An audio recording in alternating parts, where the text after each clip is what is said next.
Hello everyone, you are welcome back again to today's episode, and today we want to talk about the shocks that comes with pepper transplanting.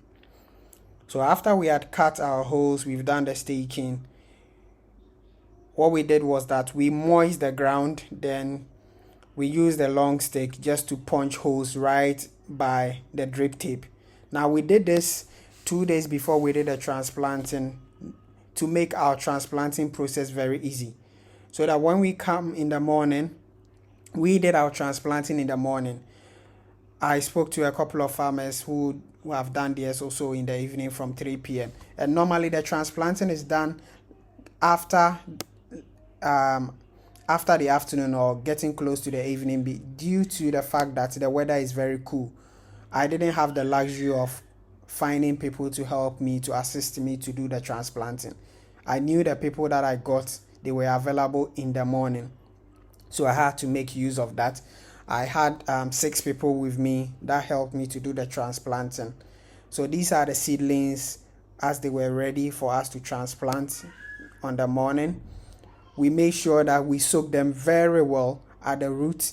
So once you just pluck it, pull it from the cell, it is very easy. So I asked one person just to go ahead to just remove the seedlings from the cell trays, then just drop it. Then once it is there, then the rest of us will just follow behind, then just keep dropping them into the holes that we have already done. So that's what you can see that they are doing on over there on your screen. And we didn't take all the seedlings out at the same time, so we took about 10. We took them in about 10 batches. And you can see that the peppers were looking very well. We finished around 12 or 12:30ish in the afternoon. There was a few that was left, so once it hit that time, we just watered it, made sure they had enough water. Then this was in the evening around 5 p.m. I had to do crop protection, so we were spraying it with a small knapsack sprayer. The reason why we had to use the small knapsack sprayer is because they are very weak at this point, and we don't need to use any mist blower. Now this is what I also saw after a few days. I saw that the holes and the rubber around it, because of the heat stress and the stress or the shock from transplanting, they were hot enough that they were cutting in between.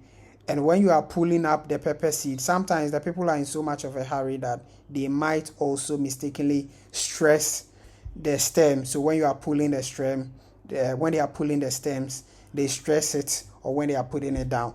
So you just have to be gentle with the peppers. And on this screen, some were not doing so well. So I had some short seedlings. What I did was that I just added them to some of the areas where they were not doing so well. And this is how it looks when it happens like this. What I did was that because I ran out of seedlings to do the replacement, so I just snapped them off with my 2 fingers. I'll hold it tightly, then I'll just cut it because they are very soft and delicate. Then I'll cut the dead part off. Once I can see that there is at least a node or 2 nodes at the bottom with small leaves, I just did that in hope that the peppers were going to bounce back. And I noticed that some of them survived, some of them just couldn't survive, they died, so I had to replace it. And this is me pushing the plastic rubber back in. So you can see that some of them, generally after having checked with my agronomist, realized that generally they were okay. It's just a few that had suffered physical damage, and some of the leaves too, they would just bounce back after a week or 2. So we are hoping that everything will be well.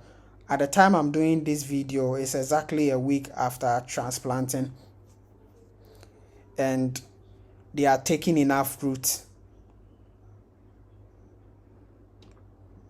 So you can see on the video that not all of them are the same height, but they are getting close. And as I'm just scouting and walking through, when I see any weed on the side, all I have to do is just to plug it out. So this is me using my Blue Lab 1 pen to check the EC readings. So I put a cap at the bottom of this drip line, and I put about 2 in random places just to be able to check the average of the fertigation that we have done, and we do fertigation 3 times a day, 3 times a week, where we give it nutrient. So we began by giving it a bit of calcium nitrate and monoammonium phosphate MAP, then a bit of potassium nitrate and magnesium sulfate, which we do it in very minute quantities following a scheduled protocol. And in between the beds, I put some sunflower plants over there. So I nest some sunflower seeds as well, which I put over there. They've been battered a lot by grasshoppers and mites, but fortunately for us, some have been able to survive. And thank you for watching. I hope to see you in the next episode.